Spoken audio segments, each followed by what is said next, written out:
So every women's health conversation eventually reaches menopause, but most programs still treat it as an awareness gap to close with a webinar. But the harder problem is getting women to strength train at all and cutting through the myths and unregulated advice that they've been given. So here we have Samantha, the wellness program manager at Wellness360, helping us understand the problem, unpack the common exercise mistakes, and give us the how to on building a credible program. So, can you help me understand the scale of impact? Yes, it's bigger than most leaders really assume, and it's measured really by a few different ways depending on what you're looking at. So, Mayo's 2023 data found 13.4% of women reported an adverse work outcome tied to menopause symptoms, and 10.8% actually missed work because of it. On the dollar side, you'll see two very different numbers floating around. 1.8 billion a year from Mayo and 5 billion a year from a 2025 RAND study. Those aren't, really contracting each Mhm. other. They're measuring different things, so they're not contradicting each other. Mayo is, counting direct loss work time from women who reported symptoms, whereas RAND is modeling the broader economic cost across the whole labor force. Things like reduced hours, job changes, lost earnings. They're not, addictive, added, they're not adding each other. You see Mayo, when you're talking about individuals' impact, and RAND when you're talking about the macro cost. And the scale is genuinely large. RAND estimates about 25% of the U.S. labor force is in some phase of this transition at any given time. And a 5,000 person company, that's about 1,200 people, a little bit more, give or take. So here's a stat that always gets a reaction in the room. So 76% of managers say they discuss menopause with employees, and Mhm. only about 3% of women agree that the conversation happened. I think the gap is mostly, really big, right? I think that's such a huge gap, and it's not dishonesty on either side. Managers are counting any passing mentioned or policy rollout as discussing it, right? So women are only counting it if the conversation was specific, private, and actually actionable.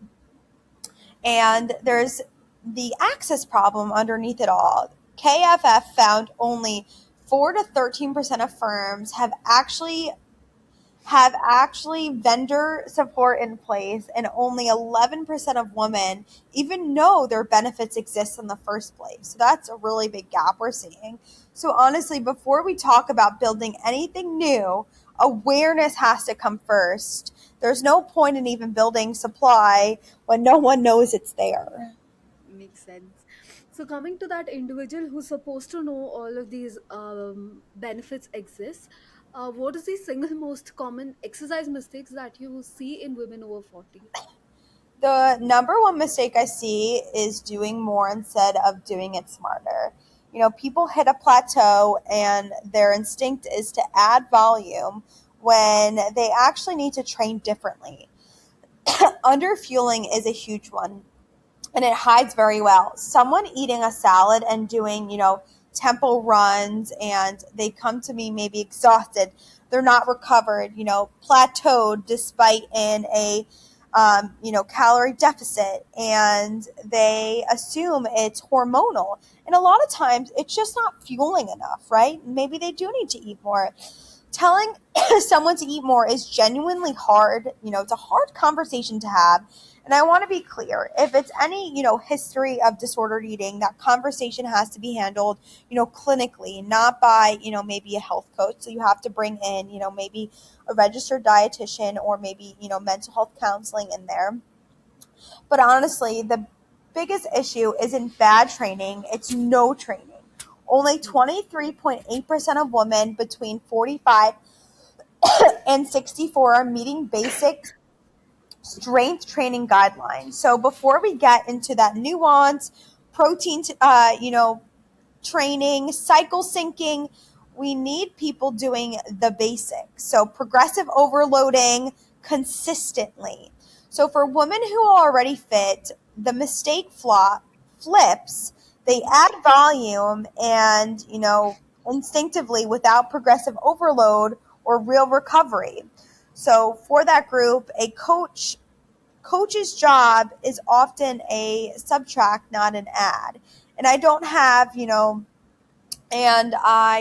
that time is often a proxy for something else, usually lack of enjoyment or support, not an actual scheduling problem. Okay, so you've talked about women over 40. What about the younger women? Is there something wrong in their routines that they need to be fixing?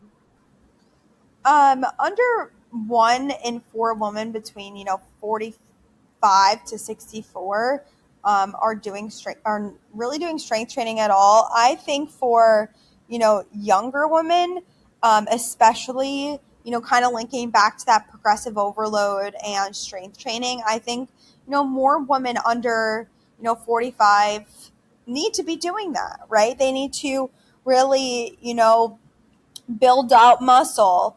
And, as we get older, and we go through menopause, our bone loss is really accelerating. Research from Swan study shows bone loss accelerates pre-menopause, so starting a year before, and roughly 2% a year for 3 years. So starting in your 30s to 40s does give you more leverage for that strength training, progressive overload. But I'd still say the bigger lever isn't shifting the age everyone starts. It's closing the participation gap in the first place. And I want to be precise about where the evidence is strong versus soft. It's a solid for bone density, lean mass, strength training, and that function training. It's weaker or mixed for depression, since a lot of those trials aren't blinded for sleep, where maybe aerobics actually beats resistance training for metabolic effects, where the effects on insulin resistance is small. What I'd fix is access and simplicity. So short, supervised, low barrier training programs for these individuals to really help close the gap for these women. So you were talking about evidence which is soft. I had some more questions about that. So, what are some common myths about women's fitness that are prevalent? Yes. So, a new research study from 2025 analyzing a biopsy study found um, that no meaningful sex difference in a response is average. So honestly, I think the field overcorrects on women aren't small men, and rather furthering it with the evidence that actually supports it. So only 12 to 13% of women have what you call a textbook cycle, which undermines a lot of the cycle syncing programs that are out there being sold. A lot of these apps, a lot of these tracking devices. So there's a whole list of overstated, outright invented protocols, female specific protein timings, windows, the claims that fasting destroys your hormones and 4 days, or sauna use for plasma volume, which actually traces back to a 6-person study done on men and menopause phases. None of that holds up under scrutiny. What actually survives the evidence is refreshing, boring, eating enough, lifting, and that progressively, you know, training, that, like I mentioned, the strength training, and definitely sleep and incorporating creatine is important. I know a lot of women out there, that's like a huge, myth. that they'll hear like it'll make you, maybe gain a ton of weight, or maybe it won't be good for you, but it's actually really great to incorporate, especially when you're doing strength training. But along with these myths are for every myth we're given a different product, a different test panel, a different course, a different coach. So which of these are actually worth it? Um, I'll be direct. There is a real descriptive marketing and financial exploration in this space, and it's documented. So, TINA.org and BBC Panorama and UCL Research have all covered it. You'll see a huge market size number thrown around. 600 billion is one that circulates a lot, but there's an outlier figure. Something in the 10 to 24 billion range is more credible, and honestly I'd avoid citing that kind of bigger number altogether. On credentials, MSCP is the only certification that clinically is meaningful right now. So a menopausal coach as a title is completely unregulated, that anyone can use. So you might see like on a lot of social media, like they're claiming to be a menopause coach. For things like, seed cycling, on the Galveston diet, popular but unstudied. I tried to be honest rather than, dismissive. The statement is no study exists, but this is fake. There are different claims, and I think that matters, to really get to it. Um, What's actually worth spending money on is the DXA bone density scans, grip strength trainings. I know you can do this grip strength training at a lot of gyms when you Mhm. sign up. They do have this, which is very popular. It can really help kind of gauge where you're falling, what you kind of need to focus on, as well. Um, I'd also skip the saliva panels and Dutch tests. They're not FDA cleared, and they're not used in actual clinical practices. So what can a corporate wellness program do to support women through menopause? Participation in corporate wellness programs sits at a median of around 20%. So honestly, program design matters a lot more than whatever incentive structure sits on top of it. I'd really focus on, supervised, strength training alongside education, definitely coaching, to incorporate in wellness programs, especially in this time, when women are going through these bodily changes. I'd focus on maybe clinical referrals, and referring, many women out to those resources that they need, right? It's not one piece.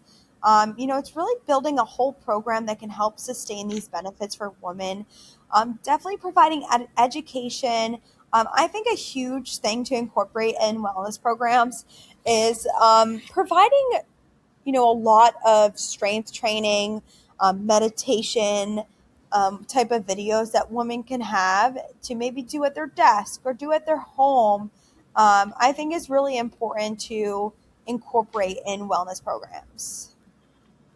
So apart from the uh, collective wellness program design, what do you think leaders or managers should understand about women dealing through menopause? I think that they need to really truly, study and look up, what is going on. Maybe just be more understanding. I think they need to look up the metrics, the, test, and do some research on their own, to maybe, incorporate more, PTO for women, or, understanding that maybe, they might need to do a little bit of changes. I know a lot of times, women in menopause go through, bodily temperature shifts. So maybe incorporating and getting them fans at their desks. And, the biggest mindset shift I'd ask for is to stop treating, women over 40 as, one uniform. declining population, that individual, story. I think it's they kind of just group them together, and you know it's hard for these women. The average tells you almost nothing useful about the person in front of you. So stop just looking up women over 40. Maybe have these conversations with these individuals. What do you need? What can I provide you to make sure that you're successful in this workplace? We don't want these individuals to leave or get discouraged when they're going through these time, and these shifts in their hormones and their body. I think it's important for leaders to understand and do some research on their own and be able to provide resources and education for their employees, and not just look up these common terms and expect that these individuals and the person in front of them just fits in that uniform term. Everyone is different, and I think they really need to understand that. That was really good advice. Thank you for your time, Samantha. Thank you.